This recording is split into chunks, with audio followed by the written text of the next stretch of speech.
Amém, graças a Deus, que a paz de Cristo seja com sua vida. Muito bom estar com vocês aqui, agradeço mais uma vez o convite, é uma honra estar aqui. Queria que a gente abrisse a palavra de Deus lá em Atos, vamos estar falando aí, dando sequência sobre Pentecostes, de Deus sobre a igreja de nossas vidas. Enquanto você abre em Atos, queria louvar a Deus por esse tempo de louvor, abençoou demais a minha vida, maravilhoso mesmo. E a gente vai estar pulando, falando vários aspectos aqui de Atos. Eu queria ler muita coisa, não vai dar tempo, então eu vou pontuando algumas coisas pelo caminho.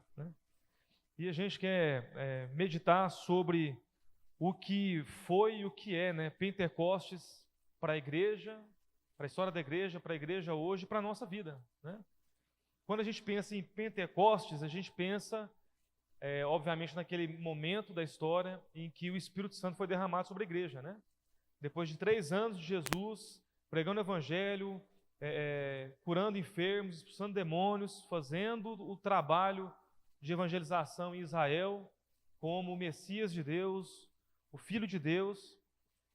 As multidões viram o agir de Deus, os discípulos estavam ali pertinho vendo, o que Jesus ensinava, o que ele fazia, milagres, sinais, prodígios, maravilhas, todos ficavam encantados, os discípulos mais ainda, porque tinham uma convivência próxima e íntima com Jesus. Então, depois de 3 anos de ministério, os discípulos começaram a ficar um pouco inquietos, porque a mensagem de Jesus, o reino de Deus é chegado, o Messias é chegado, havia uma expectativa das profecias judaicas de que o Messias iria restaurar o reino de Israel. Haviam várias profecias de Zacarias e muitos outros profetas do reino estabelecido sobre a face da terra, e eles imaginavam que aquilo seria naquele momento. E já no final desse tempo de Jesus, fazendo tudo isso, impressionando as pessoas, a mensagem dele muda um pouco, e começa uma mensagem que surpreende e assusta todo mundo. Os discípulos ficam tão inquietos que Pedro começa a dizer para Jesus que não faz isso. O que é isso, Jesus? Que negócio é esse de morrer? Como assim? Então há uma frustração coletiva, porque os discípulos pensaram: se um homem que ressuscita mortos, que nada impede, expulsa demônio, está falando de morrer? Eles ficaram numa confusão e numa decepção muito grande, porque eles ainda não tinham entendido com clareza a profundidade da obra de Cristo.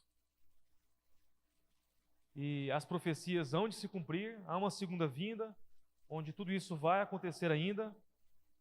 Por isso que houve uma rejeição por parte da liderança estudiosa, os escribas e fariseus falavam: mas e as profecias? E não tem nada a ver esse homem fraco, cadê o homem que vai restaurar? Cadê os exércitos? Não tem nada a ver. Então, a interpretação da profecia foi limitada.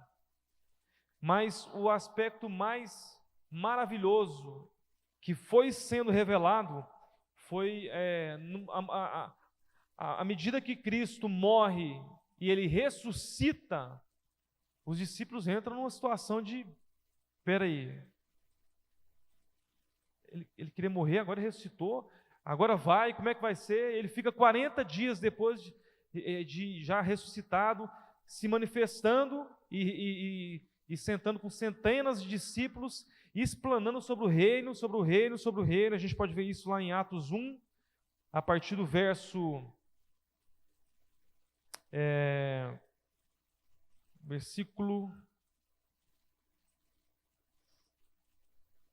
6.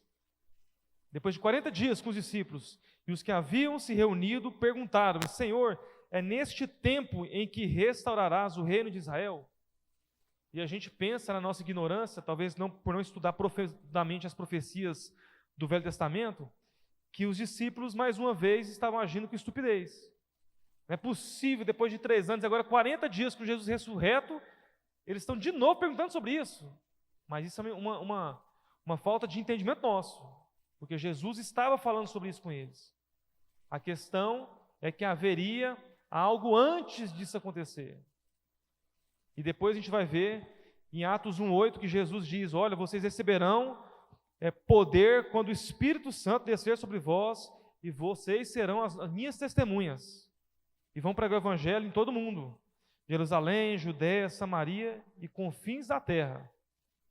Então, de novo, Jesus agora está falando de uma missão, ir por todo mundo, pregar o evangelho, só que, de novo, Jesus nos surpreende e diz, né, no versículo, Atos 1, versículo...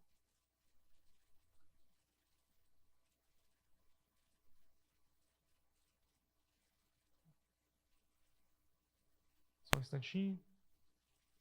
Eu vou só falar. Ele diz para os discípulos: permaneçam em Israel, esperem até que vocês sejam revestidos, né, com o poder do Espírito Santo.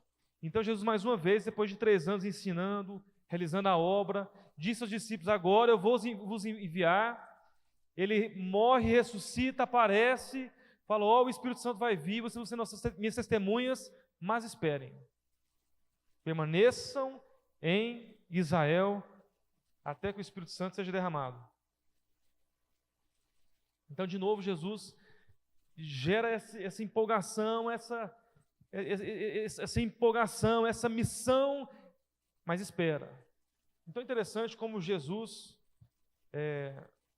nesse momento em que a igreja vai ser estabelecida, vai ser efetivada, o Espírito Santo vai ser esse selo de uma nova era. Ele manda a gente esperar. E quando ele manda os discípulos esperarem, lá no versículo 14 de Atos 1, 14, diz assim: e unidos todos se dedicavam à oração, juntamente com as mulheres, com Maria, mãe de Jesus, e com os irmãos dele. Então Jesus tem uma missão, o mundo é o limite. Agora, o povo escolhido de Deus, que era apenas Jerusalém, que era o povo de Deus, os judeus, agora o povo de Deus vai ser ampliado, os gentios vão ser inseridos, o evangelho não é mais para uma nação, mas para o mundo inteiro. Mas antes ele fala: esperem, vocês precisam ser revestidos do Espírito Santo para serem minhas testemunhas. Não é na força de vocês, não é na sabedoria de vocês. E aí, assim como Paulo diz que Jesus é a imagem clara, evidente do Deus invisível, é em Jesus, na face de Jesus, que a gente entende quem Deus é. Jesus realizou as obras de Deus. Agora, para nossa surpresa, para nossa mente limitada ficar estupefada, o Espírito Santo vem agora numa nova era na face da terra, habitar os corações, governar nossas vidas, encher com o Espírito Santo a igreja, e a igreja foi chamada para fazer as obras que Jesus fez. Jesus chegou a dizer: obras maiores vocês farão. Deus habitando dentro de pessoas. Até então, o Espírito Santo, de forma pontual, ele vinha sobre profetas e falava com profetas, e os profetas repetiam. Os profetas eram mensageiros de Deus. E aí vinha o Espírito Santo sobre Sansão, e Sansão, com a força descomunal, manifestava o poder de Deus com a sua força. E aí, de forma pontual, Deus foi lá sobre Saul e deu uma unção de liderança sobre Saul. Saul pecou, envergonhou o Senhor, desobedeceu. Deus tirou o espírito, a unção de Saul, e revestiu com a unção Davi. E aí Saul, que antes era um homem cheio da unção do Espírito Santo, começou a viver uma perturbação espiritual. Então o Espírito Santo, ele tocava, ele usava, ele pontualmente estava sobre alguns homens especiais no plano de Deus. Mas agora, na plenitude dos tempos, o Espírito Santo não vai usar alguns, não vai cobrir alguns, não vai guiar alguns, não vai se manifestar através de alguns. Agora todos são inseridos na promessa do Deus Altíssimo habitar sobre a igreja. Isso é Pentecostes. É o tempo da plenitude do plano de Deus. Você percebe quanto que isso é poderoso? Tanto que isso é sublime.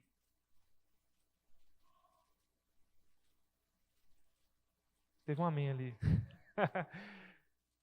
Irmãos, isso a gente não pode se acostumar, a gente não pode ver isso como que legal, joia. Isso é um convite irrecusável. Deus habitando em nossas vidas. Jesus chega a dizer que o maior homem da história do povo de Deus, o maior profeta de todos, era João Batista. Dos homens nascidos de mulher, o maior era João Batista, mas ele era o menor no reino. Por quê? Porque ele ainda fazia parte da aliança antes da plenitude, antes do Pentecostes. Então, Pentecostes é o convite de Deus à plenitude. E quando a gente olha para a igreja primitiva e iniciada aqui, a gente vê como essa plenitude foi se manifestando. Eu queria ler tudo aqui, pontuar 1 milhão de coisas, mas a gente vai pontuando algumas coisas aqui e ali. Mas a primeira coisa que a gente precisa entender em relação a esse plano pentecostal de Deus para a igreja e para a minha vida e para a sua vida, essa plenitude, é que tudo que Deus faz é gerado no útero da oração. Eles estavam orando, buscando, e eles receberam, nesse ambiente de oração, o Espírito Santo veio como vento impetuoso, uma língua de fogo que pousou sobre cada um. Eles começaram a falar em outros idiomas, e como era uma festa judaica ali, reunia todo o povo judeu de várias nacionalidades, o povo ficou espantado. Como é que esses homens aí, pescador, indoutos, estão falando em nossas línguas? Impossível. As maravilhas de Deus ainda. Então havia um agir sobrenatural de Deus sobre a igreja. E por que eles falaram em outros idiomas nesse momento? Porque o Espírito Santo estava mostrando que agora a palavra de Deus, a salvação proposta por Deus, não é mais apenas de Israel, é de Israel para todo mundo.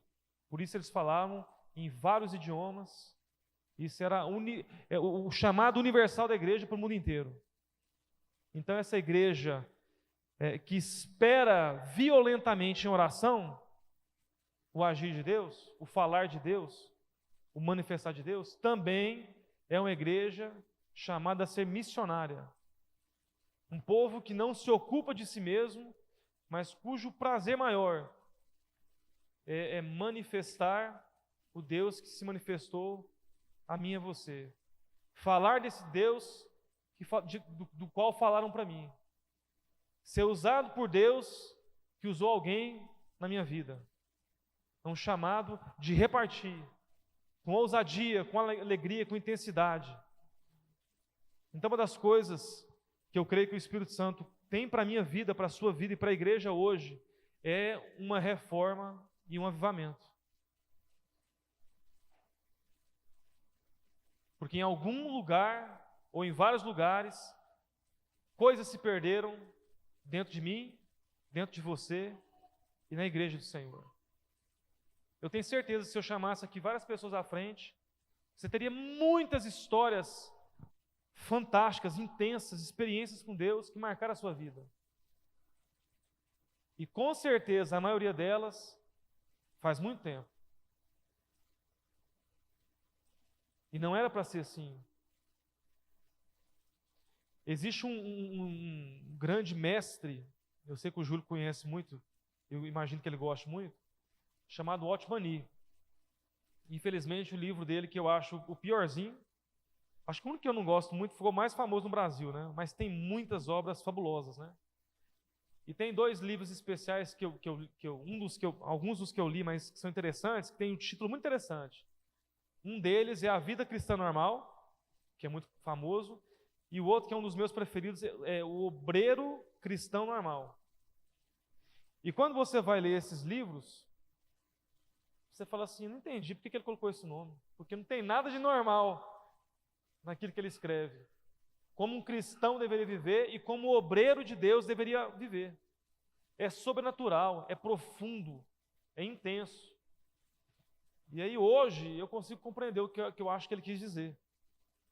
O que eu acho que ele quis dizer não é que ele errou no título, porque ele poderia ter colocado a vida cristã sobrenatural. Talvez combinaria muito mais. O obreiro cristão sobrenatural. Mas o que eu acho que ele quis dizer é: o normal deveria ser isso aqui.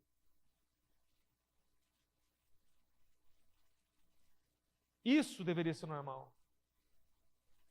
E a gente vê aqui como, a partir de Pentecostes, houve uma revolução espiritual na vida desses homens.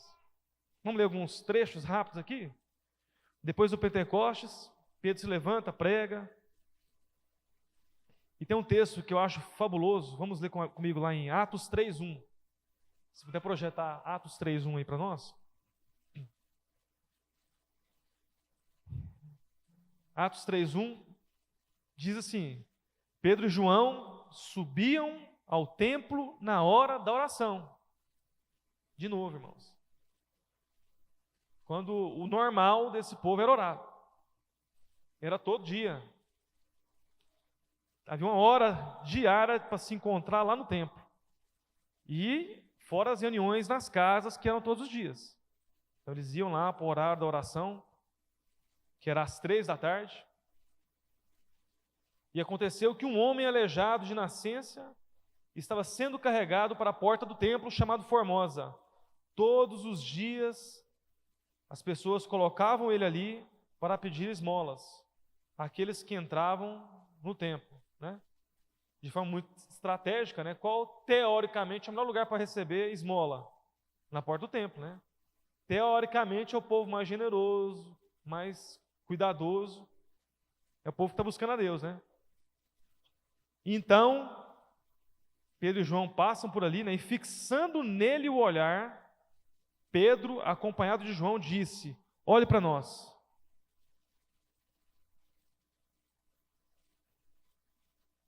Vamos voltar, desculpa, o 3. Quando viu Pedro e João que iam entrando no templo, ele pediu esmola a eles. Então eles fixaram o olhar para com ele e disse: olha para nós. E ele ficou olhando atentamente para eles, esperando receber alguma coisa. Então Pedro lhe disse: não tenho prata nem ouro, mas o que tenho, isto eu te dou. Em nome de Jesus Cristo Nazareno, anda. E pegando ele pela mão direita, o levantou, e imediatamente os pés, os tornozelos do homem se firmaram. E ele, dando um salto, colocou-se de pé. Então começou a andar e entrou com eles no templo, andando, saltando e louvando a Deus. E todo o povo viu ele andando e louvou a Deus. Um pouco das músicas que a gente cantou hoje, né? De pular, de dançar, a alegria desse homem. E esse é um daqueles textos que, de tão distante da nossa realidade, a gente olha para ele assim: que legal, né? Olha só o que o Espírito Santo fez, olha o que Pedro fez, né?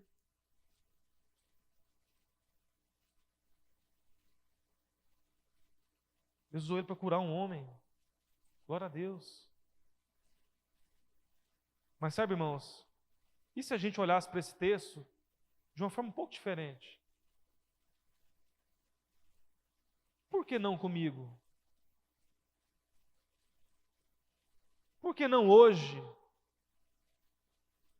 Por que isso não acontece mais com tanta frequência? Você se pergunta essas coisas quando você lê a Bíblia? Você se pergunta assim: Deus mudou? A Bíblia fala que Ele não muda, né? Então, a gente começa a se perguntar: será que Está faltando poder em Deus? Deus não quer fazer mais? Ou existe algo em nós que havia nesses discípulos, nessa igreja, e que se perdeu em nós?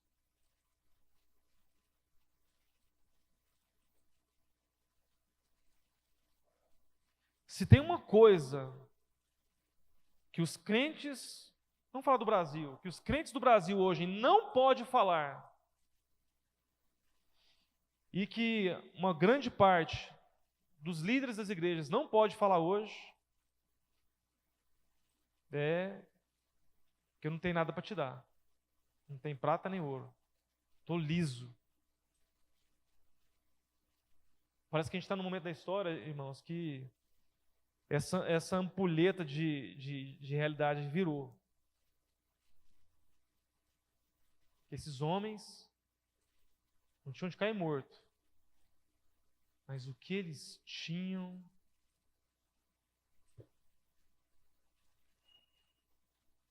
dinheiro no mundo não comprava, não pagava. Esses homens não tinham plano de saúde, esses homens não tinham um vintém para dar de pão para aquele homem. Mas o que eles tinham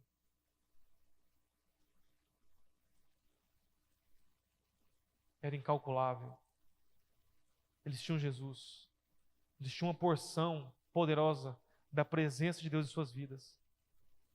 Eles pegavam na mão de um aleijado e punham ele de pé. Levanta e anda. E aquele homem levantou e andou. É claro que o Evangelho não se resume a isso. Eu não estou falando que os milagres são um aspecto máximo do Evangelho. O Evangelho envolve obediência à verdade, andar com Deus, integridade, caráter, amor, tudo isso. Mas havia manifestações de autoridade espiritual na vida desses homens. As obras do diabo eram desfeitas imediatamente quando esses homens se levantavam. A história bíblica diz que a sombra de Pedro curava as pessoas, gente. Os lenços de Paulo eram levados lá nos enfermos e o povo era curado.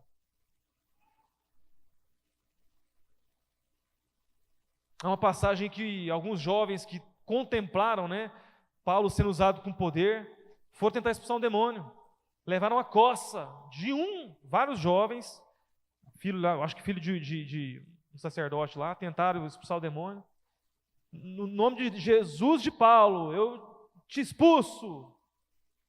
Um endemoniado bateu e rasgou a roupa todinha de vários jovens. E o demônio falou: Jesus eu conheço, Paulo eu conheço. Quem vocês pensam que vocês são? Coça neles.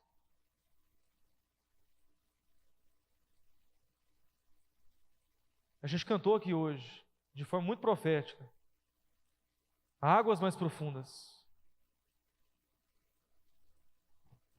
Só que muitas vezes, irmãos, para a gente alcançar algumas coisas no Senhor, decisões sérias precisam ser tomadas, atitudes profundas precisam ser tomadas, decisões e sacrifícios.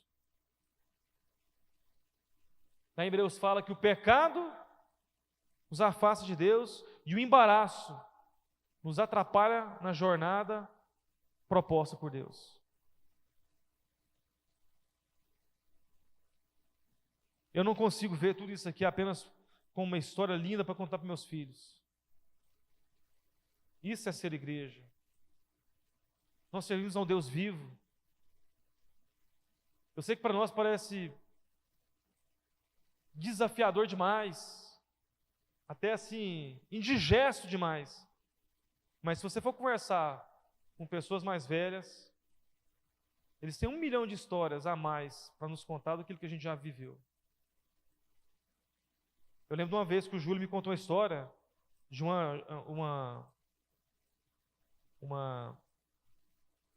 jornada evangelística, não, é uma cruzada evangelística que eles fizeram, de uma senhorinha velhinha, magrinha, baixinha, que ficou endemoniada e pegou, acho que um pescoço de um pastor lá que tinha uns 100 quilos, né, Júlio?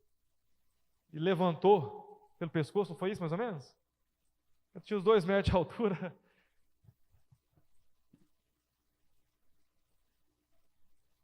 Aí ela pegou 2, uma velhinha, magrinha, endemoniada.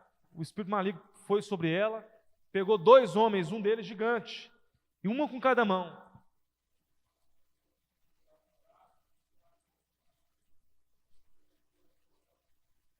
E ergueu os 2. O Júlio viu isso.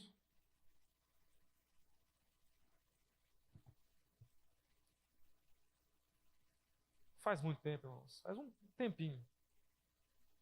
O Júlio viu isso. Nós temos visto isso. O que tinha naquela época que se perdeu hoje? Talvez uma vida de paixão espiritual, de santidade, de amor à palavra. São as distrações. A forma como o objetivo nosso de ficar rico tomou todo o nosso foco e energia. Alguma coisa. Eu não estou aqui para diagnosticar, porque isso aí é uma coisa muito complexa. Cada caso é um caso, mas há um Pentecostes para nós nesse tempo. Você quer? Você quer mais de Deus? Você quer ser usado por Deus? Você quer ver a sua família liberta, seus amigos se convertendo? Você quer ver o evangelho do reino crescendo? Você quer ver a igreja florescendo, brilhando? Ou a nossa experiência está no político tal, no fulano de tal? Onde está o nosso coração? Onde está a nossa esperança? Essa palavra aqui ainda é o nosso alimento para as batalhas? Eu não tenho dúvida que se tem uma coisa que o Espírito Santo quer fazer nesse tempo, é uma reforma na sua igreja, uma reforma em nossas vidas. Ele nos ama, mas o Evangelho é o poder de Deus que transforma. É muito conhecimento, irmãos, muito conhecimento. Muito conhecimento. Pouca realidade. O Espírito quer nos dar mais realidade. O Evangelho vivo em nossas vidas.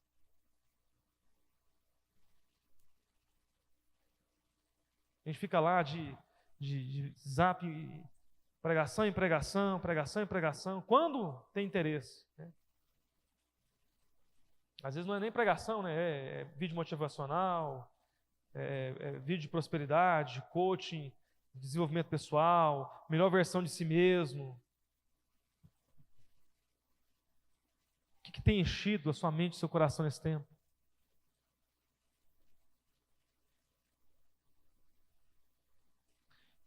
Uma das mensagens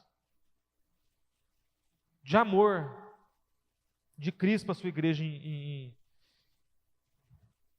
Apocalipse, acho que foram uma ou 2 igrejas apenas que foram elogiadas. As outras 5 foram amorosamente apertadas. E uma das igrejas, eu acho que é a de Sardes, ele diz assim: você tem a fama que vive, mas está morta. Imagina uma igreja ouvir isso do último apóstolo que estava vivo, através do Espírito Santo. Você tem a aparência que está vivo,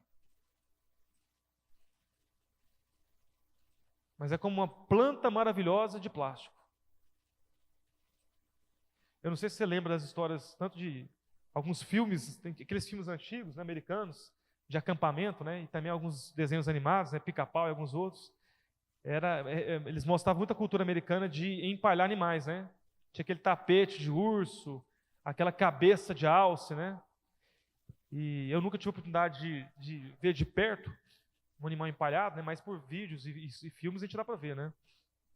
E a gente olha assim, meu Deus, como parece que... Eu já vi, acho que é de boi, né? De boi eu acho que eu já vi. A gente fala, como é que é? Parece que está vivo, né? Até o olho eles conseguem preservar. Impressionante, né? Você olha assim, gente do céu, parece de verdade. É de verdade, né? Mas está morto.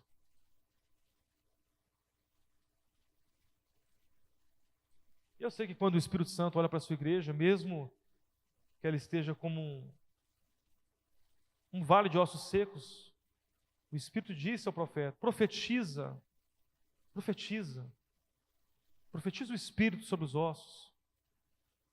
E aqueles ossos se juntam, se colam, vem tendões, vem carne, e aquele exército se põe de pé, e você pensa assim: agora está pronto. E Deus diz ao profeta: Ezequiel, falta uma coisa.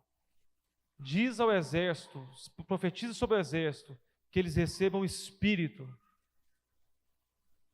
Eles já estavam de pé, já estava já com o osso, ganhou ligamento, carne, pele, pelo, já estava de pé. Parecia que estava pronto. Mas falta o Espírito. Falta a plenitude. Falta a habitação de Deus dentro. Então, Pentecostes nos faz lembrar não apenas como a igreja surgiu, como um fato histórico, como uma história, mas olhar para Pentecostes nos lembra do modelo, do nosso DNA, daquilo que nós somos chamados para ser. Eu não consigo olhar para tudo isso e achar que é só algo inspirador. Eu olho para a igreja em Pentecostes, a partir de Pentecostes, e digo: Senhor, me perdoa. Que há coisas dentro de mim que estão me impedindo de viver o modelo.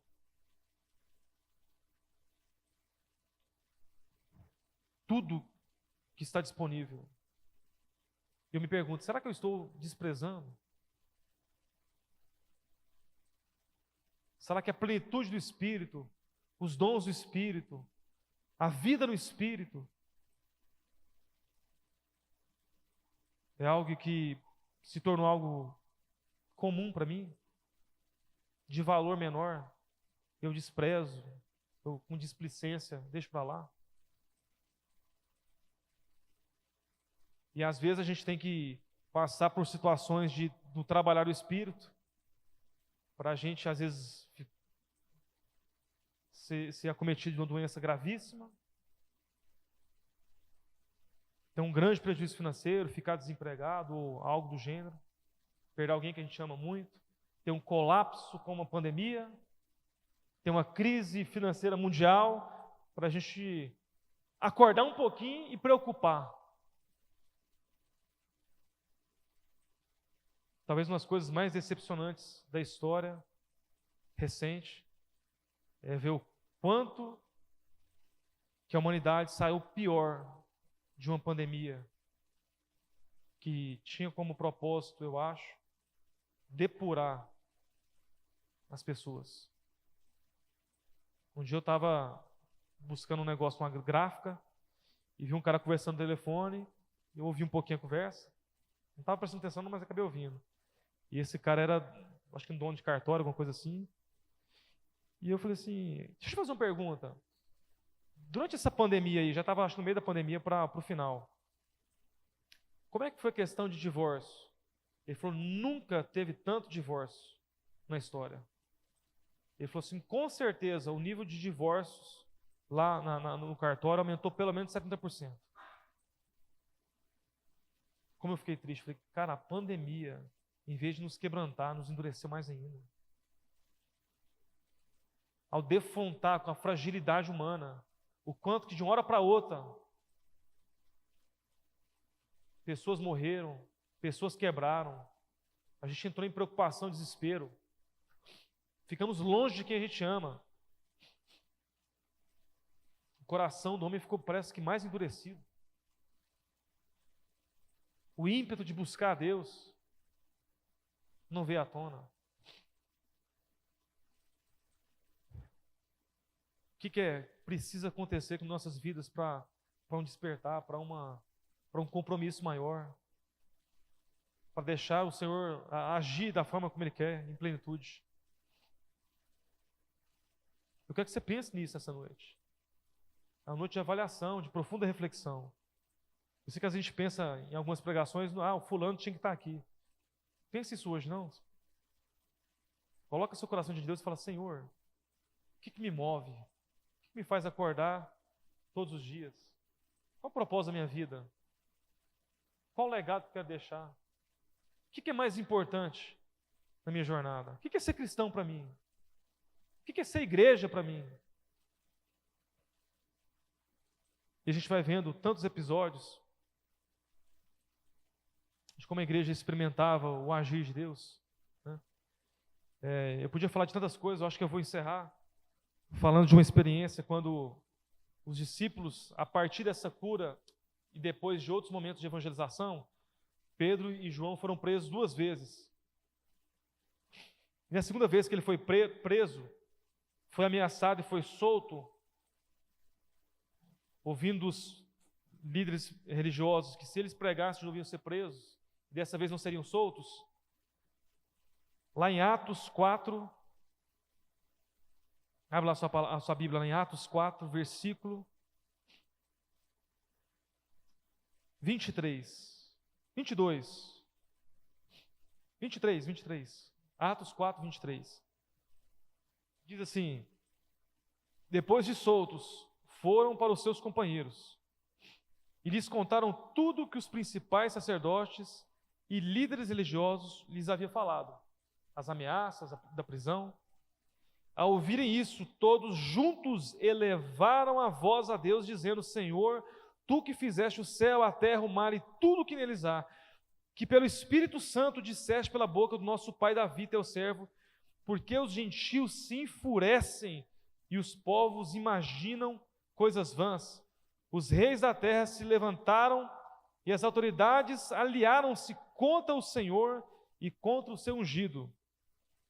Pois nessa cidade eles de fato se aliaram contra o teu santo servo Jesus, a quem ungiste, não só Herodes, mas também Pôncio Pilatos, com os gentios e os povos de Israel, para fazer tudo o que a tua mão e a tua vontade predeterminaram que se fizesse. Agora, pois, ó Senhor, olha para as ameaças, as suas ameaças, e concede a nós, os teus servos, que falemos a tua palavra com toda a coragem. Enquanto o Senhor estende a sua mão para curar, realizar sinais, feitos extraordinários pelo nome do teu servo Jesus. Quando terminaram de orar, o lugar em que estavam reunidos tremeu. Todos ficaram cheios do Espírito Santo e passaram a anunciar com coragem a palavra de Deus, e essa palavra se espalhou toda a face da terra.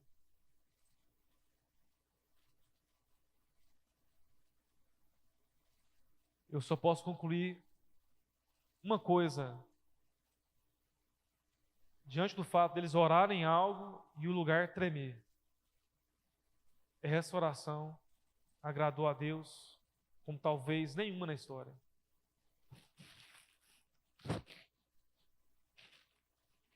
Quais são as nossas orações hoje, irmãos? O que a gente tem orado? O que a igreja tem buscado? Bênção, prosperidade, saúde, porta aberta, cura, conforto, segurança. E o que passar disso é o diabo. Diante de uma perseguição iminente, esses homens só tinham uma coisa para orar: não nos deixa nos acovardar diante da possibilidade de morrer por Jesus. Nos dá coragem, Deus, para levar a mensagem de Jesus a quem ainda não ouviu. Deixa as pessoas verem o que nós vimos. Deixa elas experimentarem o que a gente experimentou. Deixa elas verem o Deus vivo agindo na história através da vida de seres humanos da sua igreja.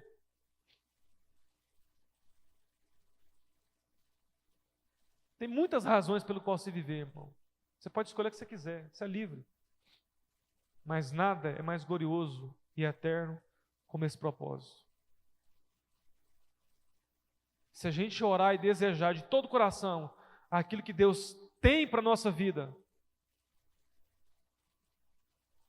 as coisas serão abaladas e nós seremos cheios do Espírito Santo. Se é isso que você quer, está aí. Faça isso. Deseja o reino de Deus em primeiro lugar, acima de todas as coisas. E o Senhor vai levantar no meio do seu povo gente estranha, que vai ir contra a correnteza. Quando eu comecei a ver o filme The Chosen com meu filho, ele falou: olha, papai, que legal. O que, meu filho? Está vendo aqui os peixinhos? Eu falei: sim, os peixinhos. Você está vendo que começou um azul, aí depois um azul virou 2, que virou 3, que virou vários? Não tinha prestado atenção, eu voltei. Está vendo, papai? O azul está indo ao contrário dos outros.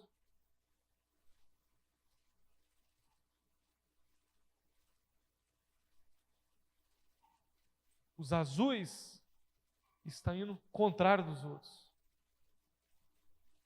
Deixa, meus irmãos, para a gente encerrar com o tempo de uma música de oração e a gente orar. A gente vai orar sobre tudo isso, né? Se de alguma forma algo do que foi compartilhado fez sentido para a sua vida, se coloque diante de Deus para orar, para pedir a Deus que Ele opere todo o seu propósito na sua vida, que remova os impedimentos internos e externos,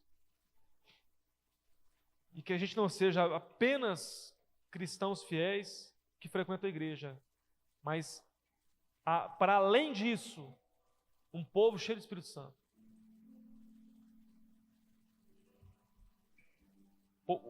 Falava-se a respeito dos apóstolos e dos discípulos. Esse povo que está virando o mundo de cabeça para baixo, chegou. Perturbadores da ordem. Aí chega lá, Paulo expulsa o demônio da menina que adivinha tem espírito de adivinhação, e eles são presos. Aí Paulo é preso, porque gerou um caos na cidade. O maior centro religioso que vendia rios com artefatos religiosos. Começou a acabar com a adoração de Diana. Está lá na prisão, açoitado, até a meia-noite apanhando. Terminou de apanhar, começou a adorar a Deus. Obrigado, Senhor, porque o Senhor nos achou digno de sofrer pelo seu nome. Eles não estavam reclamando, eles estavam pedindo: Senhor, nos liberta. Senhor, um homem como eu não merece sofrer. Estou aqui te servindo, o Senhor deixou ser preso? Não. Adoraram, buscaram a Deus. É a segunda vez que Deus vê algo e aí o lugar treme, irmãos. E agora não é um templo que tremeu, agora foi uma prisão. As portas da prisão se abriram. Paulo evangelizou aquele povo na cadeia. Vem Espírito de Deus, nos leva às águas mais profundas, Senhor. Nós não podemos nos levar a este lugar, mas podemos te pedir, Senhor, tem misericórdia de nós, nos alcança, nos dá fé, nos ajuda a ser fiéis e, acima de tudo, nos firma na sua presença e derrama o teu Espírito Santo sobre nós. Acende os nossos corações, Senhor, para as coisas eternas e sublimes. Homens e mulheres e crianças cheios do Espírito Santo,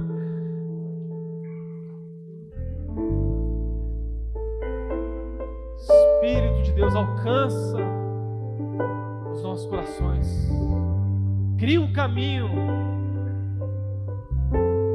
Queremos plenitude, não queremos migalhas, não queremos tudo que o Senhor quer nos dar nessa noite e a partir de hoje. abraçar, desejar, buscar cada dia mais.